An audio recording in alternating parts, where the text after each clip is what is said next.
Hello friends, welcome to Scholarly Crew. UPSC TNPSC SSC ஆர்ஆர்பின்னு சொல்லி இந்த லிஸ்ட்டில் எந்த காம்படிட்டிவ் எக்ஸாமை ப்ளேஸ் பண்ணாலும் அதில் ரொம்ப இம்பார்ட்டண்ட்டாக க்ரூஷியலான டாப்பிக்கான லேண்ட் ரெவன்யூ சிஸ்டம் பற்றி தான் இன்றைக்கி நம்ம டிஸ்கஸ் பண்ண போகிறோம். லேண்ட் ரெவன்யூ சிஸ்டம் அப்படின்னு சொல்லுவாங்க, இல்லைன்னா லேண்ட் டென்யூர் சிஸ்டம் அப்படின்னு சொல்லுவாங்க. ஸோ அப்படின்னா என்னன்னா, நம்ம இண்டிபெண்டன்ஸ்க்கு முன்னாடி விளைநிலங்களுக்கு டேக்ஸ் கட்ட வேண்டிய அவசியம் இருந்தது.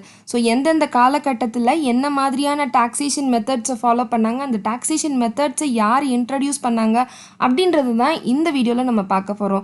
ஸோ இம்பார்ட்டண்ட்டாக 3 சிஸ்டம் சொல்லுவாங்க, அதாவது zamindari system, mahalwari system and ryotwari system. இந்த 3 சிஸ்டம் பற்றி தான் இந்த வீடியோவில் நம்ம டீட்டெயில்டாக டிஸ்கஸ் பண்ண போகிறோம். ஸோ வாங்க போகலாம். முதல்ல ஜமீன்தாரி சிஸ்டம். ஸோ ஜமீன்தாரி சிஸ்டத்தை லார்ட் கார்ன்வாலிஸ் அவர்கள் 1793 வருடம் பெர்மனன்ட் செட்டில்மெண்ட் ஆக்ட் மூலியமாக இதை இன்ட்ரடியூஸ் பண்ணார்.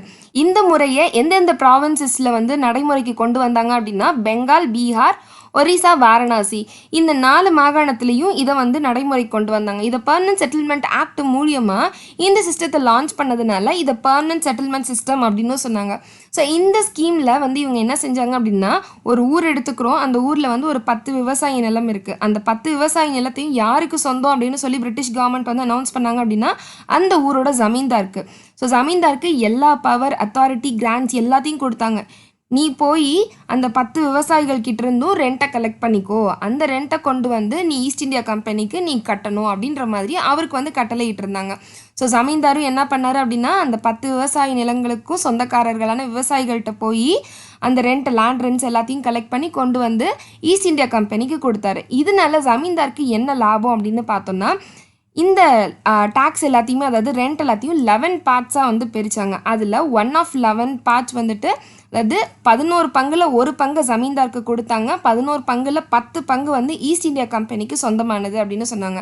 ஸோ இது என்னாச்சு அப்படின்னா, நிறைய மக்கள் மனசில் ரொம்ப கோபத்தையும் ரொம்ப எரிச்சலையும் தூண்டி விட்டுச்சுன்னே சொல்லலாம். பிகாஸ் என்ன காரணம் அப்படின்னா, விளைவிக்கிறது ஒருத்தவங்க, ஆனால் அந்த நிலத்துக்கு சொந்தம் கொண்டாடுறது இன்னொருத்தவங்க, அதனால வர லாபத்தை அனுபவிக்கிறது இன்னொருத்தவங்க அப்படின்னும் போது விவசாயம் பண்ணவங்களோட நிலைமை ரொம்ப கேள்விக்குறியாக வந்ததுனால அவங்களோட ஃபியூரியெல்லாம் என்னாச்சு அப்படின்னா, ஜமீன்தாரை அட்டாக் பண்ணுற அளவுக்கு அவங்களுக்கு எகெயின்ஸ்டாக ரெபல்லியன்ஸ் அண்ட் ரெபல்ஸ் எல்லாம் நிறைய உருவாக ஆரம்பிச்சதுனால இந்த சிஸ்டம் ஓரளவுக்கு ஃபெயிலியர்லேயே போய் முடிஞ்சிருச்சு.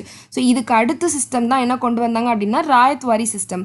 So ryotwari system Thomas Munro அப்படின்ற ஒரு பிரிட்டிஷ் அஃபீஷியல்னால கொண்டு வரப்பட்டது. இது எந்த வருஷம் அப்படின்னு பார்த்தோம்னா 1820 வருடம். ஸோ இதில் முக்கியமாக நம்ம தெரிஞ்சிக்க வேண்டியது என்ன அப்படின்னா, எல்லா லேண்ட் ரெவன்யூ சிஸ்டமும் லேண்ட் டென்யூர் சிஸ்டமும் நார்தன் இந்தியாவோட சென்ட்ரல் இந்தியாவோட ஸ்டாப் ஆகிடுச்சு. பட் ராயத்வாரி சிஸ்டம் முதல்ல அமலுக்கு வந்தது நம்ம மெட்ராஸ் மாகாணத்தில். Okay, so Madras, Bombay, parts of Assam and Coorg provinces. So இதில் எல்லாத்துலேயுமே தான் இந்த ராயத்வாரி சிஸ்டம் அமலுக்கு வந்துச்சு. இதில் என்ன பண்ணாங்க அப்படின்னா, முன்னாடி சிஸ்டத்தில் ஜமீன்தாருக்கு உரிமை கொடுத்தாங்க, அதனால தான் மக்கள் எல்லாம் ஜமீன்தாருக்கு எதிராக மாறினாங்க, ரெபலியன்லாம் நிறையா நடந்ததுன்னு சொல்லி இந்த சிஸ்டத்தில் அதை எவேட் பண்ணணும்னு சொல்லி மக்களுக்கிட்டே நான் கொடுக்குறேன், அந்தந்த விவசாயிகளே அவங்க நிலத்துக்கு சொந்தக்காரங்க, அவங்களே ரெண்ட் பே பண்ணால் போதும் அப்படின்ற மாதிரி சொல்லியிருந்தாங்க. ஸோ அப்போ பெசன்ஸ் எல்லாமே டைரெக்டாக அவங்களோட ரெண்ட்டை கொண்டு போய் பிரிட்டிஷ் கவர்மெண்ட் கிட்ட பே பண்ணிக்கலாம் அப்படின்ற அந்த முறை இருந்தது. ஸோ இதில் எந்த அளவுக்கு டேக்ஸ் கலெக்ட் பண்ணாங்க அப்படின்னா, 50% வரி ட்ரை லேண்டுக்கும், 60% வரி இரிகேட்டட் நல்ல செழிப்பாக இருக்கிற நிலத்துக்கும் கட்டுறதுக்காக இருந்துச்சு.